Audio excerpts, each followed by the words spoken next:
Durante varias sesiones hemos hablado un poquito del lenguaje cinematográfico, ¿no? También he utilizado el término como la gramática de la imagen.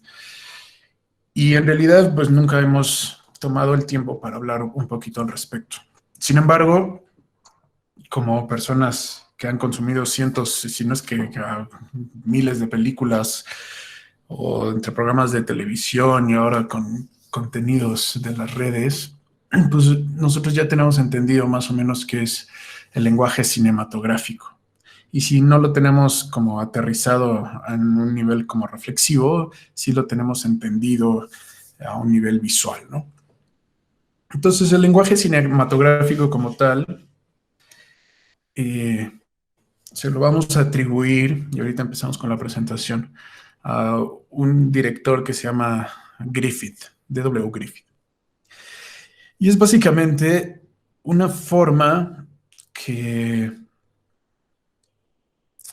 parte tanto como de estructuras literarias, donde hay saltos de escena de un momento a otro, donde en alguna instancia se está describiendo el atuendo de una persona, donde en otra instancia se está describiendo un contexto en específico, un lugar, a veces muy grande, a veces muy chico, donde se está describiendo una situación, digamos, por pequeños fragmentos, donde aparte, bueno, hay diálogos, etcétera. Por otro lado, y en relación un poco al modernismo y a las vanguardias, pues también tiene que ver con esta percepción del mundo, esta nueva percepción que tiene que ver mucho con el cubismo, con los constructivismos, justamente de ver facetas, ¿no? De no ver las cosas como un todo, sino como una construcción de muchos elementos que conjuntamente nos crean una idea general. Y en este sentido, D.W. Griffith, pues es uno de los pioneros en el desarrollo o en la complejización de este lenguaje. Si bien tenemos a Méliès y tenemos a los hermanos Lumière y todos, pues de alguna forma tienen una aproximación, no son los inicios, y habíamos hablado de la función por encima, digamos, de las cuestiones como narrativas, sino que Méliès le agregaba o le daba una función al cine. Podríamos entender que Griffith quizá no es quien inventa, porque la gramática de la imagen ya existía de alguna manera, quizá en un sentido muy rudimentario, ¿no? Pero lo complejiza y lo trabaja a un nivel que no solamente no se había visto antes, sino que sienta las bases para cómo se van a estructurar de ahí en adelante todas las producciones cinematográficas, desde ese momento hasta el día de hoy, ¿no? Entonces, D.W. Griffith en realidad cree que está muy guapo, entonces como que intenta iniciar una carrera dentro de las producciones cinematográficas de ese momento como actor, pero no tiene mucho éxito y tampoco tiene éxito como escritor. Y quizá en este momento, porque estamos haciendo un salto temporal de algunos años, quizá sería importante de alguna forma aclarar un poquito el panorama. Lo que sucede acá es que a partir del nacimiento del cine y a partir de las proyecciones en distintos lugares que al principio se adaptaban y que después, posteriormente, ya se fueron no solo adaptando lugares para proyecciones de cine, sino ya se, digamos, no es que se hayan hecho construcciones de cero, pero había lugares que ya se consideraban lugares de proyección, ¿no? Y empieza a aparecer en Francia y en Alemania principalmente, aparte de en Estados Unidos, productoras, ya, o sea, ya empresas, muchas personas involucradas, empiezan a aparecer las figuras de los guionistas, los directores, los cinefotógrafos, los, obviamente, vedettes, las actrices, los actores.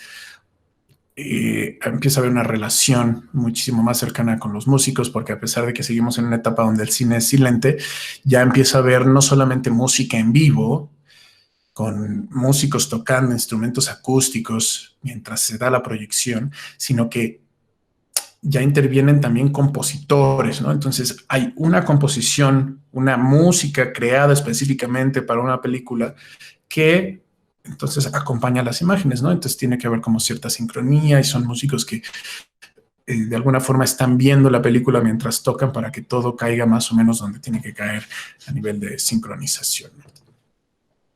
En Francia hay una productora muy importante que se llama Pathé, P-A-T-H-E. Y en Estados Unidos, a diferencia de lo que sucede en Francia a raíz del cinematógrafo y de la, digamos, creación de aparatos que hacen lo mismo, en Estados Unidos, desde finales del siglo anterior, Edison con el kinetoscopio, comprando patentes, etcétera, y desarrollando por su lado, también está creando una industria, porque al final Edison es una persona que se le atribuyen muchas invenciones, pero en realidad es básicamente un empresario que tiene tintes como monopólicos, ¿no? A Edison lo que le interesa es las innovaciones, pero para sacarles provecho. Y en ese sentido, Edison, en este momento, con estos primeros aparatos donde uno se asomaba por un visor y veía esta película que estaba en polainas y que ya tenía luz eléctrica y que solo podía ver uno, ya empezó a generar dinero. Pero después, con lo que sucede sobre todo en Francia, se da cuenta que hay que empezar a generar como proyecciones para un público más amplio, ¿no? Y en este momento, pues justamente empieza a haber una inversión, sobre todo en la costa este de Norteamérica, ¿no? Estamos hablando principalmente como de Nueva York, ¿no? Esta ciudad donde empieza a haber como proyectos culturales importantes, donde es como el nuevo mundo, donde muchísimos europeos que en Europa no la están armando cruzan el charco en búsqueda de, pues justamente una oportunidad o, ya saben, pues básicamente lo mismo que hacen los mexicanos ahora, que es pues, vivir mejor del otro lado, ¿no? Pero lo que sucede en la costa este es que ya hay industrias, sobre todo hablando de Edison, como muy establecidas. Y es difícil como generar cosas nuevas cuando las estructuras ya son tan rígidas. Y esto es un poquito lo que le pasa a D.W. Griffith, porque de entrada es rechazado por los estudios que tiene Edison. Y hay otra que es como, no es la competencia, pero se llama The Biograph, la productora Biograph. Y lo que sucede con esta Biograph es que en sus inicios Edison está involucrado en el desarrollo de aparatos, pero en algún momento se separan. Y entonces están como las productoras de Edison y está la Biograph, que son las dos principales productoras de material para cine. Y D.W. Griffith empieza o entra a trabajar en la Biograph, ¿no? Y ahí es donde en realidad empieza a generar una carrera porque se asume finalmente como director. Y junto con su director de fotografía, que se llama Billy Bitzer, empiezan en esta como carrera en la cual están muchas personas de innovar, de buscar hacer algo distinto, ¿no? De sobresalir, de diferenciarse de todas las demás personas. Y esto lleva inevitablemente a un conflicto porque la Biograph no le da todas las libertades que necesita. Entonces, lo que sucede es que D.W. Griffith se va de la costa oeste, de la costa este, y hace un viaje como muchos otros cineastas de ese entonces, y van a la costa oeste de Estados Unidos, donde está ubicado Hollywood, que en ese momento es como todavía algo, digamos, no es el salvaje oeste como tal, pero todavía es una zona como muy inhabitada, no hay como grandes rutas de barcos que vayan hacia allá, etcétera. Y entonces sí es un campo todavía como no bien definido, pero por lo mismo hay muchas libertades. Y en esta migración que hacen una gran cantidad de cineastas o personas involucradas con la estructura cinematográfica o con la producción cinematográfica, justamente que se da por la búsqueda de una libertad artística, una libertad expresiva que no están obteniendo en estas empresas ya consolidadas, entonces empieza a haber como alianzas. Y distintos directores, distintos cinefotógrafos, distintas personas de la industria se juntan y empiezan a generar productoras que en ese momento podríamos considerar como productoras independientes. Y lo hacen justamente en Hollywood, en California. ¿Por qué? Pues porque es donde hay lugar, donde hay espacio para empezar a generar estas construcciones de estas naves medio industriales que se van a convertir en los estudios o en los sets de filmación, ¿no? Entonces, eso es más o menos lo que está sucediendo. Mientras tanto, el cine como tal se consume. Supongo que conocen el canal de caricaturas este que se llama Nickelodeon, ¿no? Bueno, pues los Nickelodeons eran las pequeñas salas de cine y se les llamaban así porque se pagaba un nickel, que es una moneda estadounidense, y era un nickel por poder acceder a la proyección. Y un Nickelodeon, pues era un lugar donde ibas y había constantemente proyecciones. Y estos Nickelodeons empezaron a aparecer ya o sea, en ciudades importantes, pero también en poblados pequeñitos. Entonces, de repente, el cine tenía un nivel de consumo tan amplio. En Estados Unidos fue como tan ampliamente consumido de nuevo por esta visión como del el progreso y la tecnología y los gringos siempre creyéndose esto de la innovación y la vanguardia, que el cine ya, o sea, se podían hacer mega producciones de esto y podían potencialmente hacerse medio riquillos algunas personas, ¿no? Entonces los Nickelodeon son eso, son las primeras salas de cine. Y ay, las caritas. Bueno, D.W. Griffith tiene muchísimas películas, ¿no?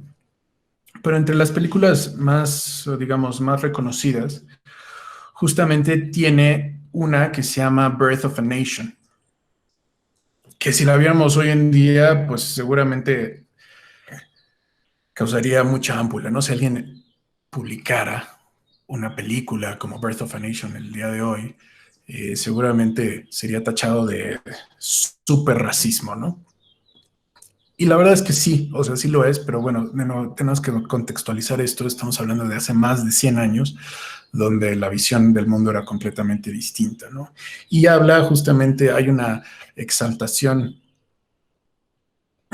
La primera película de superhéroes contra suprematismo, pues sí, hay una exaltación ahí del Ku Klux Klan, etcétera, una apología y hay como una narrativa. Quien quiera verla, se las voy a dejar ahí. La verdad es una película súper larga porque yo sé que estamos acostumbrados ya a películas de 1 hora y media, 2 horas, ya una película de 3 horas en la actualidad es muy larga, ¿no? Pero en ese entonces no había todavía estas reglas, ¿no? Entonces podía haber películas sobre todo desde el momento en el que ya una película no está limitada por el largo de una cinta, porque empieza a haber cintas más largas, e incluso con estos métodos como de edición, donde, pues bueno, tú tomas una secuencia que dura X cantidad de segundos, pero eso no es toda la película, eso solo fue un plano, ¿no? Entonces agarras y sigues, o sea, continúas con la narrativa, pero haciendo que la cámara tome de distintos lugares, entonces pues no estás limitado ya jamás a la duración de una cinta, ¿no? Sino pues vas a unir muchas físicamente, o sea, se revelan, físicamente se cortan, físicamente se pegan con unos adhesivos especiales, se genera una cinta mucho más larga ya de horas que posteriormente pues se copian y se hacen como todas las copias que se mandan a los Nickelodeons para que se proyecten, ¿no? Entonces, Birth of a Nation tiene un gran éxito comercial y bueno, yo creo que no estaría de más quizá presentarles un cachito. En este sentido, o sea, no lo voy a compartir con sonido, solo así como pantalla, porque en la página de apoyo, quien quiera verlas, pues ya les dejo ahí los vínculos, ¿no? Ahora, el hecho de que le atribuyamos a D.W. Griffith como el lenguaje cinematográfico, de hecho, no significa que sus películas ya sean remotamente parecidas a las nuestras, ¿no? En realidad, los planos secuencias siguen siendo muy largos. Es película silente, donde se apoyan muchísimo en el uso de cartones, que son como estos textos que aparecen a cuadro, que básicamente no, o sea, no había forma, o en ese momento todavía no se hacían como sobre la película, sino que pues finalmente se dibujaba un cartón, se ponía enfrente de la cámara y se filmaba durante algunos segundos para que apareciera posteriormente en la película ya dando cierta información, ¿no? Entonces, en sus inicios, la gente que va a ver estas películas se saca mucho de onda porque vienen de estructuras muy teatrales, ¿no? De una cámara fija que ve o aparenta ver las cosas desde una butaca que está perfectamente centrada con el escenario, etcétera, y donde muchas veces las escenografías, pues como se acuerdan Méliès, pues son creadas y se ve que son ilustraciones o medio ficticias, y eso ya lo retomará el cine alemán con el cine expresionista, ¿no? Y el cine negro, etcétera. Pero aquí, o sea, estamos partiendo de una como acercamiento completamente distinto de cómo generar situaciones, sobre todo que ya se vean como mucho más realistas Y aquí, o sea, aunque no lo aparente, junto con este cinefotógrafo con el que trabajó mucho tiempo, ya empieza a ver como técnicas de iluminación avanzada, o sea, donde hay luces artificiales o hay formas de enfrentarse a digamos, a la escena aprovechando distintos materiales para hacer que se vea más difusa la luz, etcétera. O sea, ya es una producción muchísimo más controlada en ese sentido, ¿no? Aunque busca, de nuevo, tener como esta sensación de realismo. Y la confusión que genera, sobre todo, es justamente en estos cortes, ¿no? El corte, pues ustedes me imagino que entienden a qué me refiero con un corte, pero es básicamente cuando, y se le llama corte cuando de un plano secuencia había un momento donde decían, bueno, voy a cortar hasta este cuadro, ¿no? La acción va a durar hasta este cuadro, voy a cortar y voy a tomar de otro plano secuencia otro cacho de película y los voy a pegar, ¿no? Por eso es corte. Lo que es corte A es corte, vengo de esta escena, bla, bla, bla, y es corte A, entonces es justamente partir de un punto A un punto B, ¿no? Y así se van estructurando estas narrativas donde hay cambios de cámara, cambios de lugares, muchas veces para que tampoco sea tan agresivo y se entienda que están como en una misma circunstancia, pues lo que sucede es que cuando se van a ir a otro lugar con otros personajes en, digamos, un lugar espacial distinto, entonces muchas veces se ponía justo uno de estos cartones que decía, mientras tanto pum, y ya cortaban, ¿no? Para intentar ser lo más amigables posibles. Pero lo importante de esto era justamente que empieza a generarse esta carga que yo llamaría como carga simbólica, ¿no? Habíamos hablado con la lectura de Edgar Morin, de cómo los objetos cuando aparecen, cuando están en movimiento, de repente dejan de ser objetos, ¿no?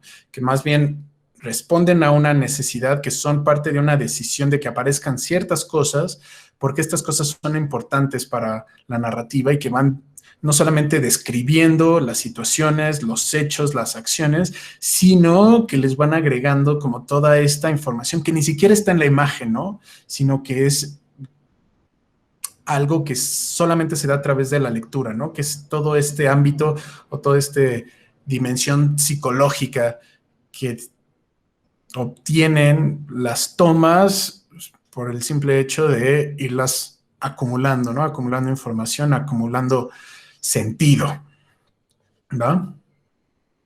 Entonces, vean, bueno, dura 3 horas y cuarto.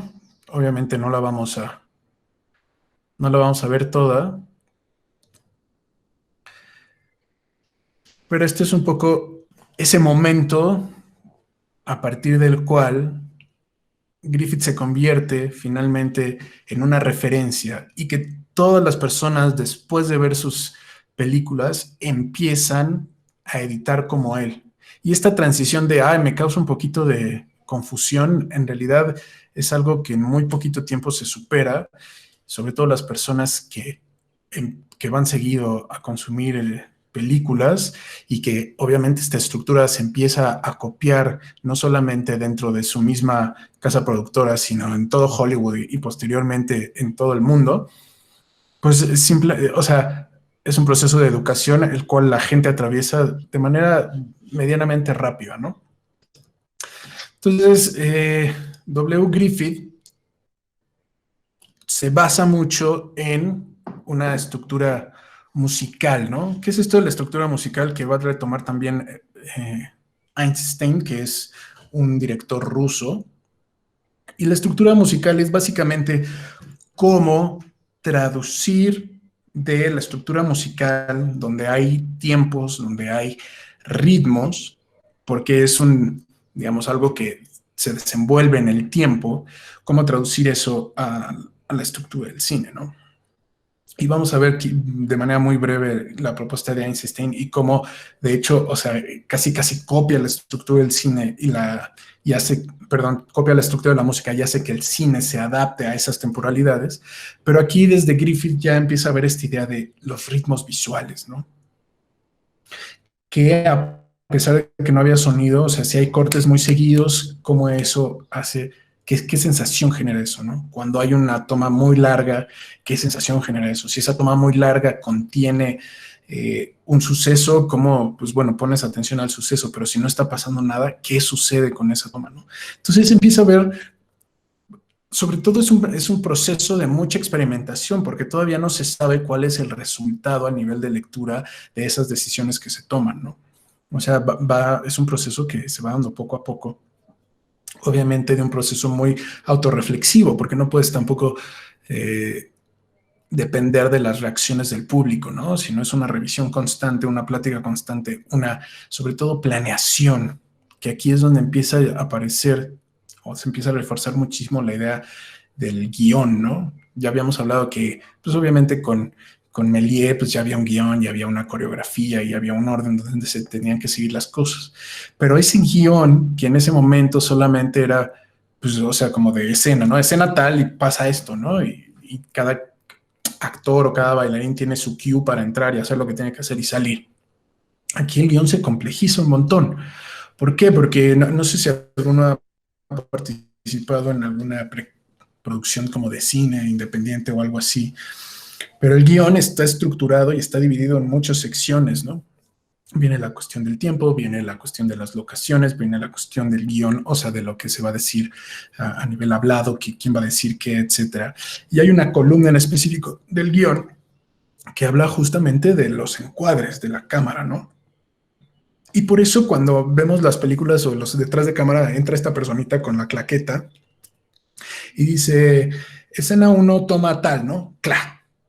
¿Qué es eso de escena uno? Bueno, pues o sea, la película está dividida por escenas, ¿no? Escena uno, 2, 3, 4, 5, 6, 7, 8. Todas las escenas habidas y por haber que construyen la película. Y cada una de estas escenas en realidad son planos secuencias, o sea, son filmaciones que tienen un principio y un final. Entonces, digamos, nosotros coloquialmente le decimos una escena, ¿no? Pero una escena donde tú entras, donde entra el protagonista o la protagonista y está sentado en un café y hay un montón de cambios de toma donde se ve uno en primer plano y después se ve el otro y después se ve el café, y que nosotros podríamos decir, en la escena, de nuevo, porque popularmente le llamamos así, como, en la escena donde este sujeto hace esto, ¿no? Ok, en realidad esa escena está compuesta por muchas otras escenas. Cada plano secuencia es una escena como tal, ¿no? Entonces, la escena uno, pues es quizás solamente el encuadre de una persona hablando. Y la escena 2 es el encuadre de la otra persona hablando. Y la escena 3 es el encuadre del café donde están. Y la escena 4 es el encuadre de la persona, del mesero, cuando llega y les pregunta algo, ¿no? Y bueno, las tomas, pues muchas veces se tiene que filmar 2, 3, 5, 15 veces una misma escena para que quede bien, ¿no? Para que no haya errores, para que la interpretación de los actores sea la adecuada, para que no se rían, para que no se tropiecen, para que el director entre y les diga, oye, no, esa no es lo que quiero, ¿no? Lo que quiero es que, o sea, hagas más esto, hagas más el otro, etcétera.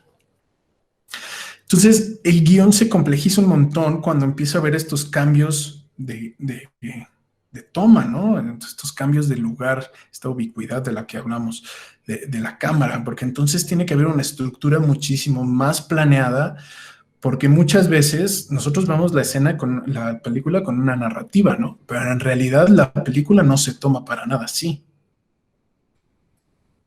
Pensemos que hay una locación en un desierto y quizá los protagonistas durante la película salen 2 o 3 veces en esa misma locación. Pues bueno, la planeación del guión justamente ayuda a que cuando se va a ese lugar, se tiene perfectamente claro qué se tiene que filmar, porque solo se va a ir una vez, no se va a ir 3 veces. Entonces se tiene que decir, ok, esta locación sale en la escena número 40, de la 45 a la no sé qué. Tenemos que filmar todo de una vez. Y si aparece otra vez, entonces tenemos que tener perfectamente claro, o sea, cuáles son esas 3 o 4 veces que aparece esta locación, porque todo se va a filmar ya que se está ahí. Y muchas veces, como hay cambios de temporalidad, como alguno de los personajes envejeció o está más joven o no sé qué, es como de, bueno, entonces nos conviene tomar las escenas en esta secuencia, que no es la secuencia como se van a mostrar en la película, sino decir, a ver qué nos pues todas estas donde necesitamos que la locación se vea así, pues las tomamos primero. Después se reestructura todo, se maquillan distintos, se caracteriza a los personajes de alguna forma y después se hacen todas estas otras escenas, ¿verdad? Y después todas estas. Entonces se convierte en un problema bastante complejo, sobre todo de continuidad, ¿no? Porque tienes que tener bien claro en cada escena en qué momento de la película está y en ese momento de la película cada uno de los personajes y la locación, cómo está, ¿no? ¿Qué cambios ha habido de una situación a otra? Entonces, o sea, generar un guión es algo de muchísimo trabajo, ¿no? Se le llama preproducción y por eso a veces toma años. Depende de qué importancia le den, ¿no? Y cuánto estén trabajando los involucrados en este guión, pero hay veces que toma muchos años porque pues, hay revisiones, la productora está de acuerdo, hay confrontaciones creativas de por qué tomar una decisión, por qué tomar otra. Muchas veces la idea original se va transformando porque mientras más personas se involucran en el proyecto, obviamente es más difícil ponerse de acuerdo, etcétera. Y al final, todo nace un poquito de esto, ¿no? ¿Por qué? Porque las tomas, como vamos a ver un poquito más adelante, no son porque sí. En el guión ya se dice qué tomas y muchas veces, y también lo vamos a ver brevemente con Eisenstein, ¿por qué no? A ver, ¿por qué esta toma? ¿Por qué estoy haciendo este close-up? ¿Por qué estoy haciendo esto en plano americano? ¿Por qué estoy haciendo esto en X plano o en X campo? ¿Por qué es en picada? ¿Por qué es en contrapicada? ¿Por qué hay aquí un movimiento de cámara? ¿Por qué aquí la cámara tiene que estar fija? ¿Por qué aquí? O sea, se empieza de nuevo. Hay como muchísimas variantes que poco a poco van adquiriendo un sentido de una sensación que genera como ciertas soluciones técnicas de bien en un sentir específico y este sentir se aprovecha para la construcción junto con las otras dimensiones que hemos hablado del cine, que es la música, la actuación, etcétera. Todas de manera conjunta son las que ayudan a construir finalmente este mensaje que pretende ser muy emotivo, ¿no? Muy potente. Ok. Entonces, bueno, solo para acabar con Griffith, en realidad, después de esa película que se llama Birth of a Nation, Nacimiento de una Nación, ya no vuelve a alcanzar ese éxito, ¿no? Sigue siendo uno de los directores más prestigiados de Hollywood y tiene como presupuestos infames para la producción. En una película manda a construir una vía de tren, porque hay unas escenas donde sale un tren y manda a traer un ferrocarril. O sea, imagínate el presupuesto, ¿no? Sobre todo en esa época que era más difícil la transportación, la logística, etcétera. Y después, por ejemplo, de esa que se llama Birth of a Nation, como la respuesta es bastante polarizada, porque obviamente tratar temas que tienen que ver con la esclavitud, etcétera, pues son muy sensibles en ese país. Después hace una que se llama Intolerancia, que es una película infamemente larga, donde también toca como 3 puntos de la historia distintos, donde habla justamente la respuesta del ser humano ante ciertas propuestas y cómo muchas veces se tachó de intolerante algunos momentos que a lo largo o más adelante en la historia ya fueron entendidos de manera distinta y como con más calma y tranquilidad, ¿no? Al final, pues igual que muchos otros, termina pues básicamente en la miseria porque sus películas ya no vuelven a tener como ese nivel de éxito. Mucha gente lo deja de ver porque se vuelve como muy complejo a nivel narrativo en esta de intolerancia. A los que les gusta el cine ahí como postmoderno, ya saben, 21 gramos y cosas así, donde hay muchas historias desenvolviéndose al mismo tiempo y no sabemos cuál es la relación de estos sucesos hasta un punto muy específico, o que a veces se cuenta primero el final y después el inicio. Bueno, esta película Intolerancia habla de 3 momentos históricos y va saltando de uno a otro sin avisarle al espectador, sin ningún tipo de prevención ni nada. Y en ese momento, pues de nuevo, esto era como muy confuso para los públicos, ¿no? Entonces, digo, aquí hay un par de frases como de Chaplin que dice que Griffith fue el maestro de todos, ¿no? Fue el que les enseñó básicamente a editar y a montar y a hacer, a crear sentidos con el orden de las tomas y sobre todo no solo el orden, sino cómo cada toma ayudaba a construir parte del mensaje, ¿no? Y Orson Welles, pues también hace un comentario de que ninguna industria le debe tanto a una sola persona como Hollywood se lo debe a Griffith, ¿no? Y que al final, pues bueno, la misma industria cuando ya no producía, obviamente en un sistema capitalista, pues si no produces, pues entonces chao, chao, ¿no? Entonces, pues es como una reivindicación que se le hace a este director, ¿no? De decir, bueno, Hollywood lo trató muy mal al final, pero en realidad ahora sabemos que la industria como tal le debe todo no todo, ¿no? Pero le debe gran parte a Griffin. Otro personaje que vamos a ver, y no es porque sean los únicos, en este momento de nuevo ya hay muchísimos directores trabajando, ¿no?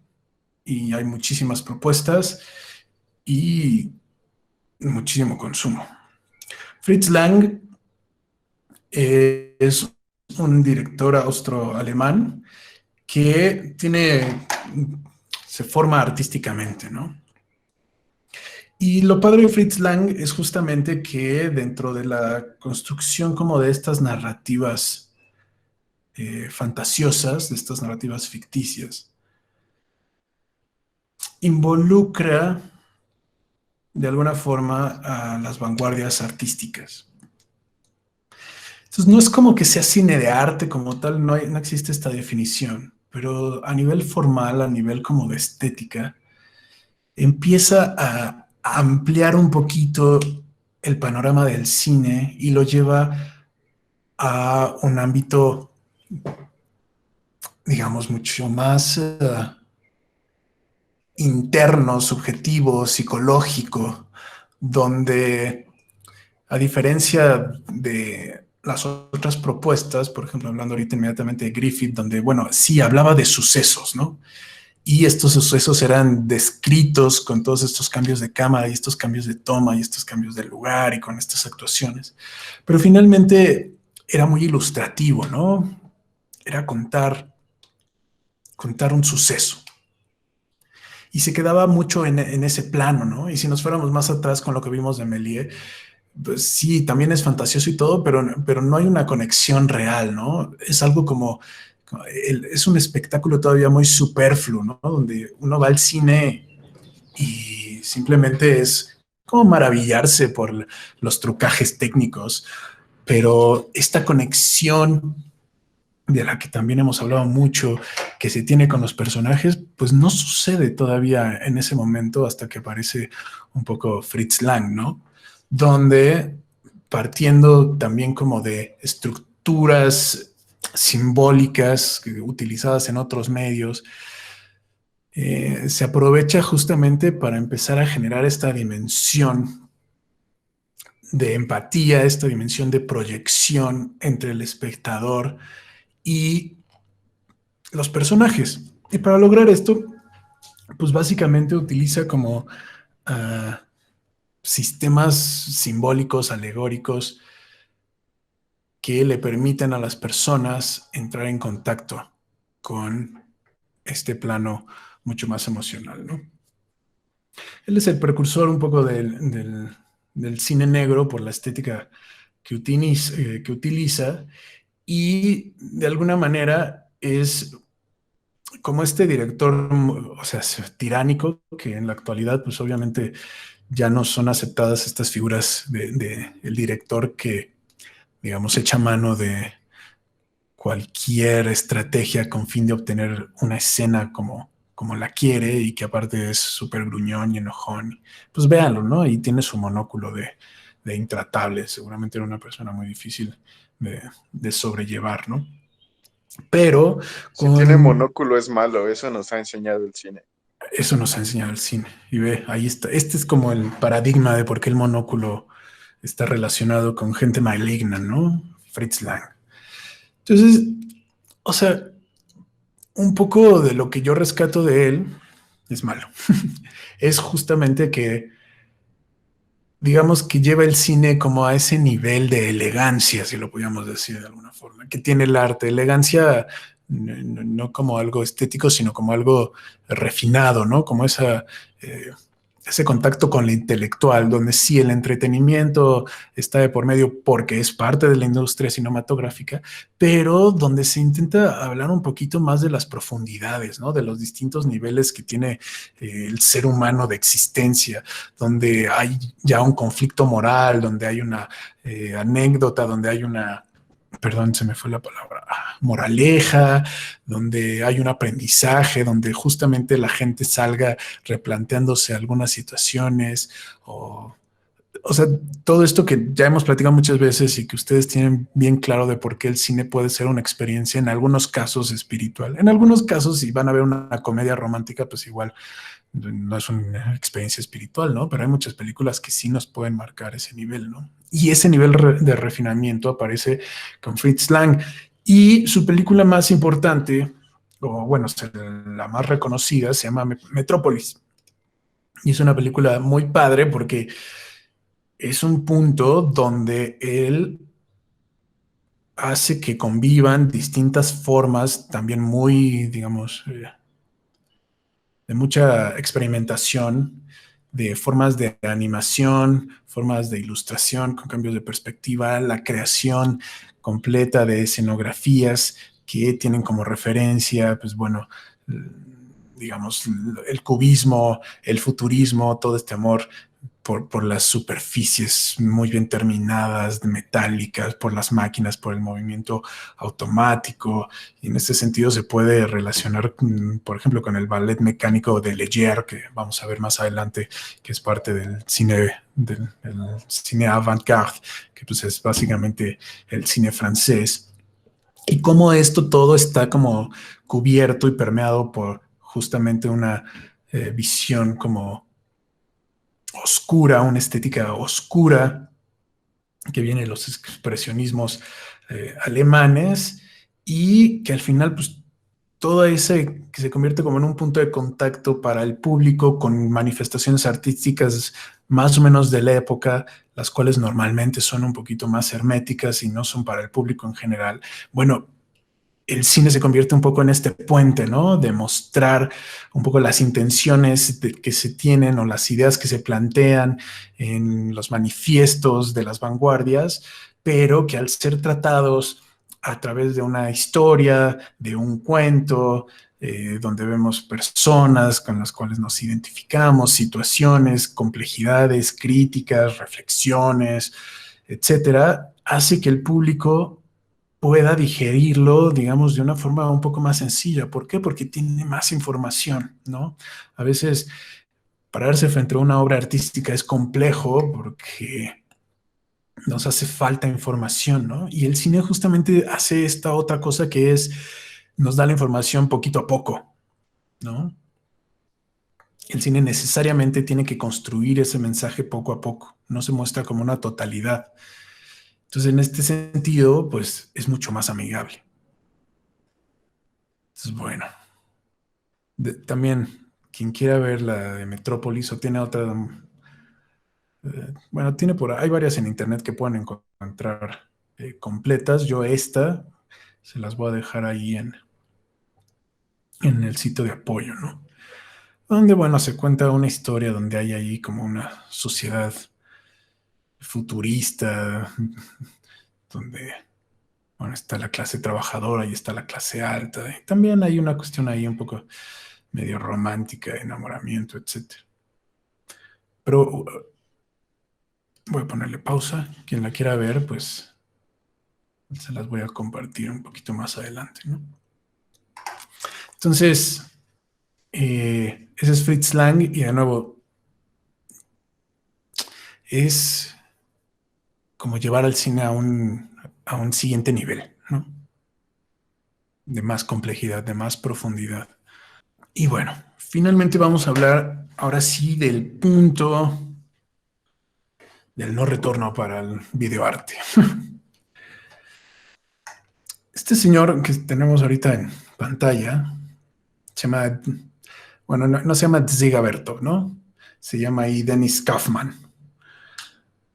pero él se autonombra Dziga Vertov, que es básicamente una traducción de spinning top, que sería como eh, no es superficie, top, como bueno, lo que está hasta arriba que gira, refiriéndose justamente un poquito a los aparatos mecánicos, ¿no? Y Dziga Vertov es una persona que está súper intrigada por, digamos, las manifestaciones contemporáneas de la humanidad en general, no de las artes. Su, digamos, su tema principal es la realidad, es el devenir del ser humano. Él está trabajando en Rusia y los primeros contactos que tiene como tal con el medio cinematográfico, porque en ese entonces no hay cine, es a través de unos noticieros que se llaman Kinonedelia. No sé si se pronuncia así, puedo estar muy equivocado porque no sé ruso, ¿no? Entonces, estos noticieros son noticieros como disidentes, que son parte del movimiento bolchevique, el movimiento revolucionario en Rusia, y él está, digamos, como parte del staff que está encargado de editar, hacer montajes, y estos noticieros se proyectan en distintos lugares estratégicos. Él principalmente trabaja en Moscú, pero de hecho, o sea, se mueve por muchos lugares de Rusia, que tienen digamos, un perfil informativo. Ya existe, los periódicos existen desde hace mucho, pero de repente que el cine se utilice para, sobre todo, informar sobre los avances que tiene el movimiento bolchevique, justamente para atraer más personas, para generar como una identidad, para incitar a que más personas se unan al movimiento revolucionario, pues se da a través, de nuevo, del encanto de la imagen. Entonces, él se da cuenta, justamente a través de esto, que la información se puede presentar de muchas formas muy distintas. Y la información, digamos, como algo perfectamente objetivo como tal, no existe. ¿Por qué? Porque en este caso, pues hay una carga ideológica muy fuerte detrás de todas estas noticias, que a pesar de que no se muestran como pequeñas narrativas emotivas, se muestran como realidades, como sucesos, como hechos, esta práctica de tomar la decisión sobre, a ver, estos camarógrafos que son enviados a distintos lugares, mandan estas películas, ¿qué cachitos voy a seleccionar? ¿En qué orden los voy a poner? ¿Cuánto dejo uno? ¿Cuánto dejo el otro? ¿Dónde hago el corte? ¿No? ¿Dónde hay un movimiento que termina aquí y después en este otro cachito hay un movimiento que empieza, bueno, pues ahí hago el corte para que, a pesar de que son dos cosas completamente distintas, haya como una sensación de flujo entre la imagen, ¿no? Y que de alguna forma estén unidas, aunque a nivel de contenido no tengan ningún sentido la una con la otra. Bueno, en esto que nosotros vamos a llamar el montaje, es donde se le designa un sentido, ¿no? Y ese sentido sí viene desde quien hizo la filmación, viene obviamente desde la situación que se filmó, la decisión de tomar esa filmación, pero también viene en el proceso, y en este caso todo lo anterior lo saben por la fotografía, ¿no? La decisión del encuadre, la decisión de cómo afecta la presencia de los fotógrafos en una situación, la aproximación que tienen, el tratamiento que tienen con los sujetos, con la imagen. Pero en las fotografías normalmente, pues como que es mucho más directo, ¿no? O se presentan y sí, puede ser en un periódico y el texto va a afectar la lectura de la imagen. Pero aquí era un poquito más como dejar o intentar dejar que las mismas secuencias de película hablasen por sí solas, ¿no? ¿Por qué? Porque se intentaba presentar la realidad, ¿no? Y en esta intención de presentar la realidad como era, en teoría, pues el mensaje que estaban mandando era como muchísimo más honesto, mucho más, pues no sé si verídico, ¿no? Pero creíble en ese sentido. Entonces, a través de esta práctica, Sigaberto, digamos, continúa con este proceso de o esta más bien forma de aproximación de la realidad. Y empieza a generar entonces ya filmes documentales, que ya no son, la intención que tienen no son como tal de informar, no son noticias, no son hechos, sino él de entrada se pone en contra completamente de lo que son las manifestaciones de cine de Francia y de Alemania y de Estados Unidos, porque dice que la realidad es suficientemente compleja y profunda y que no necesita de una caracterización, no necesita de una dramatización, no necesita que se actúen las cosas, porque no puede haber nada más contundente y no se puede experimentar nada de manera tan real como la misma realidad, ¿no? Voy a hacer una pequeña pausa aquí porque veo una mano levantada y no sé si es que no la bajaron. Sofía, esa manita que está levantada, ¿es porque quieres comentar algo o porque se te olvidó bajarla? Entonces, la cámara, de nuevo, en este enamoramiento de la tecnología, Siga Bertov dice que es como este segundo ojo, ¿no? O nosotros le podríamos decir de mil formas, ¿no? La extensión del ojo, ¿no? El ojo mecánico, pero que está subyugado por la decisión del ojo natural. Y él justamente habla un poco de este término como de una naturaleza individualista, de que el cine presenta las cosas desde el punto de vista de una individualidad, ¿no? Y esto es parte un poco de la complejidad que tiene él de su forma de ver las cosas, donde por lo general, aunque hay trabajos que se le atribuyen a Tsigaberto, como tal, siempre se intenta abordar los temas desde una cuestión como más grupal, ¿no? Un ojo o una vista como social de un grupo donde el individuo no es como tan importante ni tan predominante y que más bien se está intentando aproximar a una visión generalizada, ¿no? Y bueno, obviamente esta visión generalizada pues, está dirigida o la intención que conlleva es que pues, el cine sea objetivo, ¿no? Entonces, él crea un término que se llama kinopravda o pravada, no sé cómo se pronuncia, que él le llama el filme verdad, ¿no? Y este filme verdad, y esto va en relación un poco al ejercicio que tenemos que hacer, lo que ustedes tienen que hacer para la próxima revisión. Justamente la intención que se lleva detrás de la captura de cada secuencia es que el ojo, en esta desnudez, en este ojo individualista, en este ojo natural, el ojo dicte qué se tiene que filmar, o en el caso de ustedes grabar, porque es video, ¿no? Que la atención del mismo ojo es, por sí sola, un filtro para diferenciar lo que vale la pena rescatar de la realidad de lo que simplemente pasa desapercibido, ¿no? Entonces, el ojo se convierte como en este ente un poco seleccionador, editor de lo que la mente o de los intereses que tenemos a nivel como mental o a nivel social o a nivel individual, lo que sea. Entonces, su forma de aproximación con la realidad es que él sale con su cámara y filma todo lo que le parece interesante. No importa que cada una de estas secuencias que él levanta no tenga relación con lo demás. Para él, el simple hecho de salir, por ejemplo, en Moscú, que es donde hace el hombre, the man with the movie camera, el hombre con la cámara de cine, o el hombre de la cámara, como se le traduce normalmente. Él sale a Moscú y el simple hecho de estar en una ciudad en potencia, con desarrollos tecnológicos, para él eso ya es suficiente, ¿no? O sea, para que el ojo vaya seleccionando.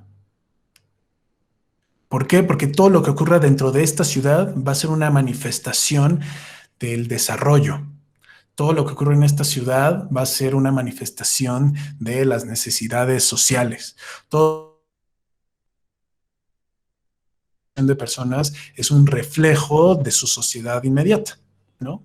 Entonces, en ese sentido, se plantea como, bueno, no es necesario que yo, por un lado, vaya seleccionando de manera muy cuidadosa, porque todo lo que yo vea, mi ojo ya lo está seleccionando y eso es suficiente para que tenga algún valor, ¿no?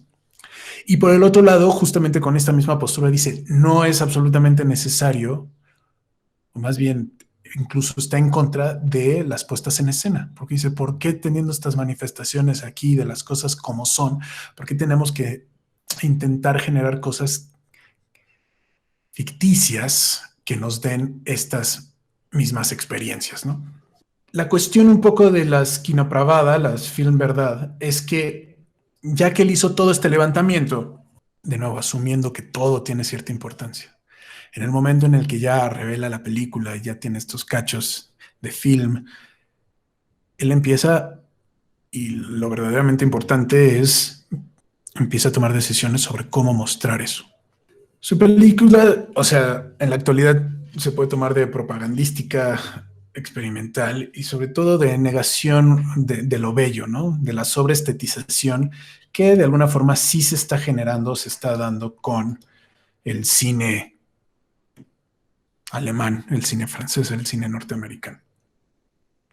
Entonces, para él lo bello no es importante, ¿no? Y en este sentido se parece mucho más como a una postura de fotografía que a una postura como de Hollywood. Si se acuerdan un poco de lo que vieron en sus clases de foto, pues de hecho esta forma de manifestarse, pues está como mucho más próxima a lo que sería la fotografía cuando está intentando encontrar su lugar como una expresión artística y que de alguna forma con las manifestaciones del cine hollywoodense se pierde un montón como de esa potencialidad que existía en la imagen en movimiento, ¿no? ¿Por qué? Porque sí, el lenguaje, sí, Méliès, sí, los avances, todo. Pero en realidad, de alguna forma, el cine, encontrando este nicho donde por encima de todo se convierte en una industria, también se niega la posibilidad de mostrar las posibilidades o capacidades de este medio cuando se trata como un medio de expresión artística, ¿no? Entonces, Sigaberto también niega el uso como de otras manifestaciones, como puede ser la música, o como pueden ser los actores, o como puede ser la danza, porque, y en este sentido, pues bueno, el espíritu de la época parece que va por ahí, que es como el arte por el arte, ¿no? Entonces Sigaberto dice, no, pues el cine por el cine, la cinematografía por la cinematografía. Hay que investigar, hay que experimentar con este medio para que cree un lenguaje que sea propio, no un lenguaje heredado, ni un lenguaje mezclado con otros lenguajes, sino que sea por sí mismo y para sí solo.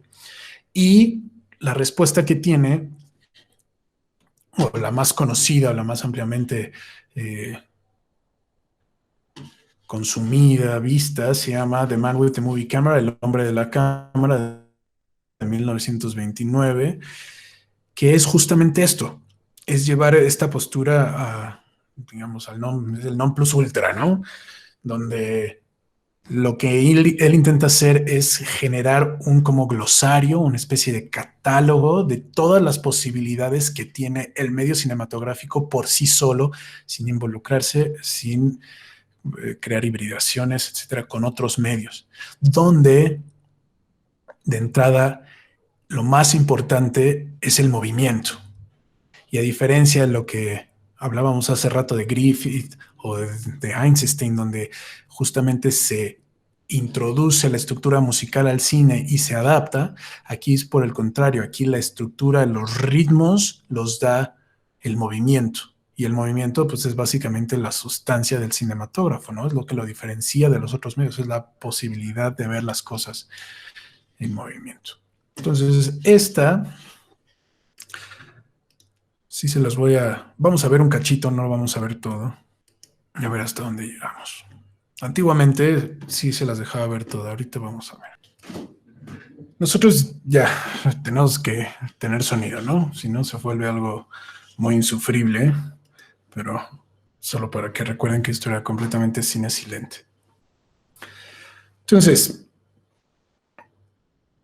lo Digo, habrá quien quizá lo vaya a ver, pero un poco la intención de esta película de El hombre de la cámara es justamente agotar las posibilidades, ¿no? Todo lo que se le ocurre, todas las formas, un carro grabando al otro, debajo, arriba, o sea, todo lo que se le puede ocurrir lo hace a través de la cámara, justamente con esta intención de mostrar cómo la realidad misma de entrada tiene tantas formas tan distintas de verse y cómo pues, es suficiente, digamos, como materia prima para hablar en teoría de no de cualquier cosa, porque el interés de la propuesta de Berto pues es justamente hablar de la realidad, ¿no?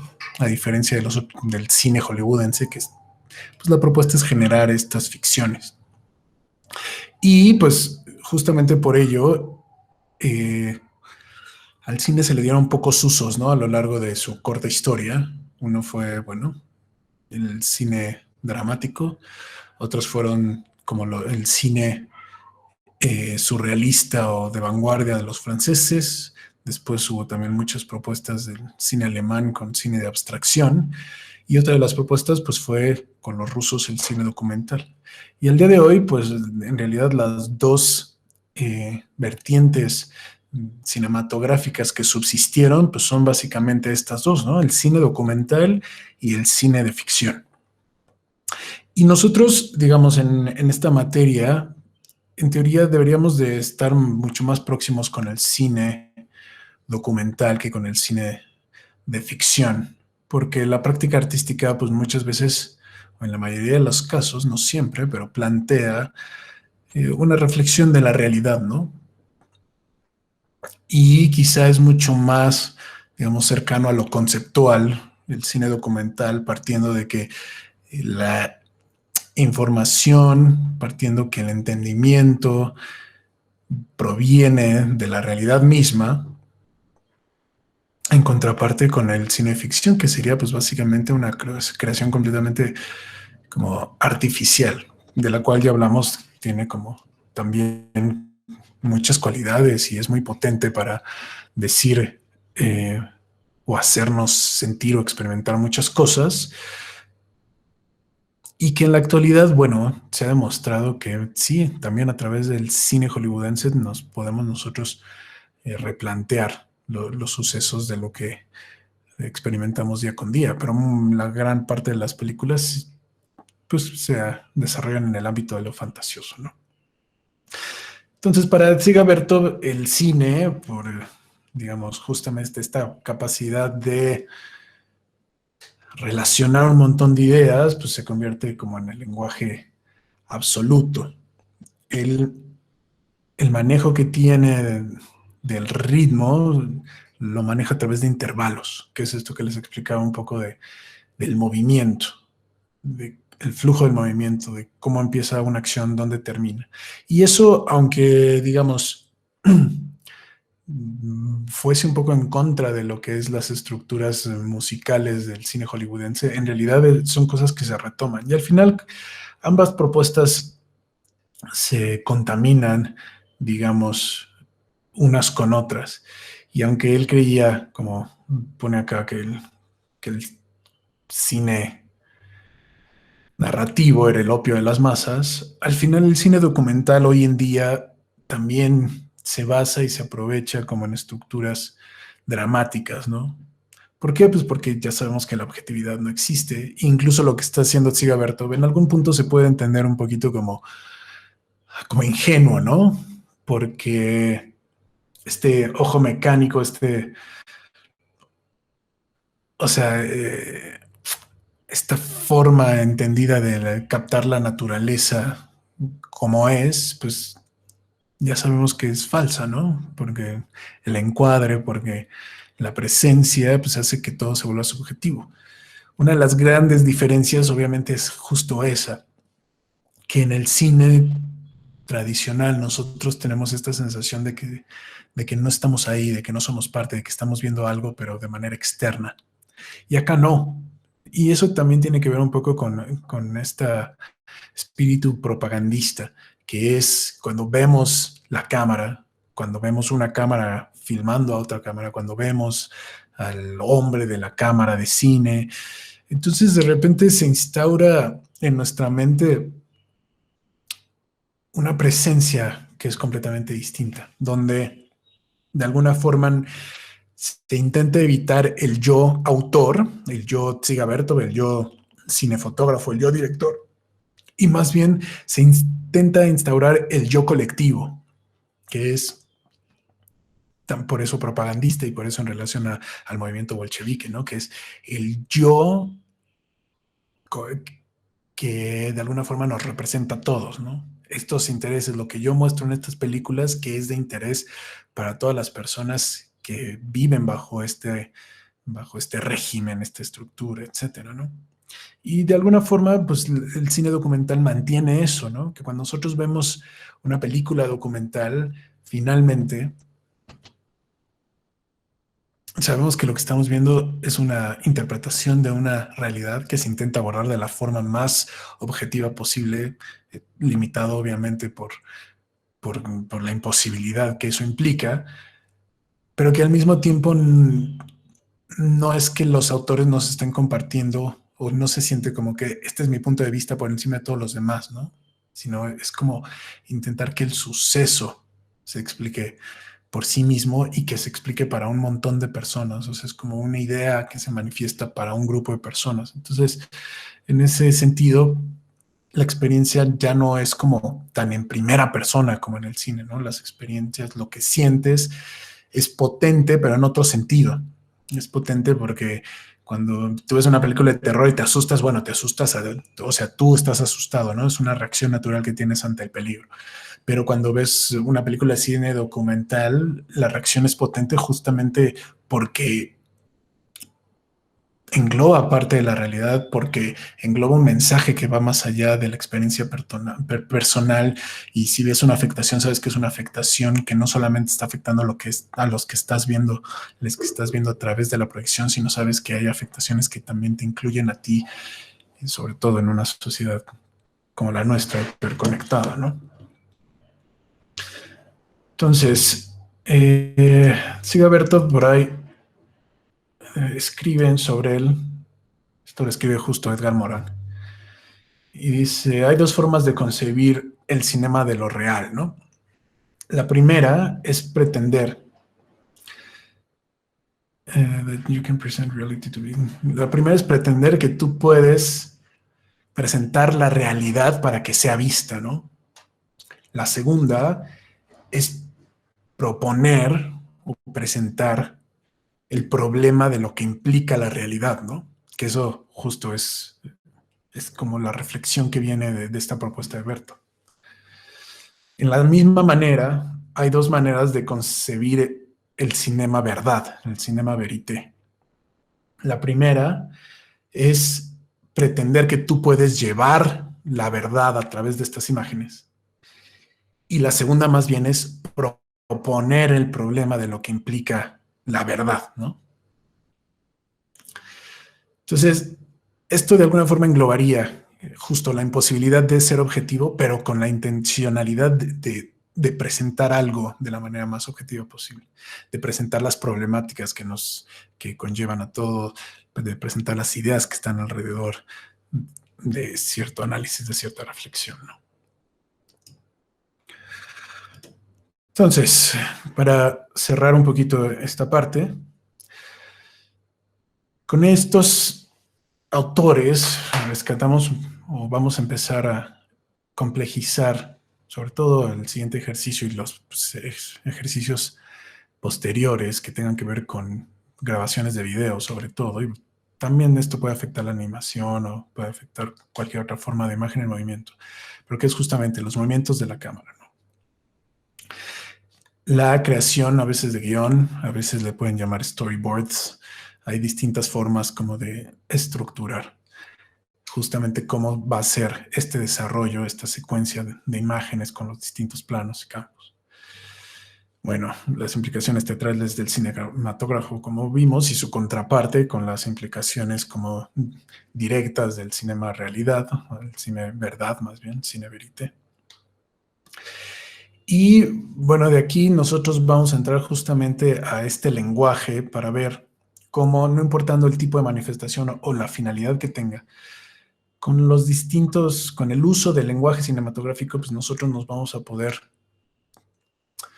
digamos, resaltar las ideas, ir construyendo la idea a partir de muchísimos aspectos que tiene que ver justamente con la dimensión psicológica, la sensación que se da a partir de ciertas formas de grabar o de filmar una escena.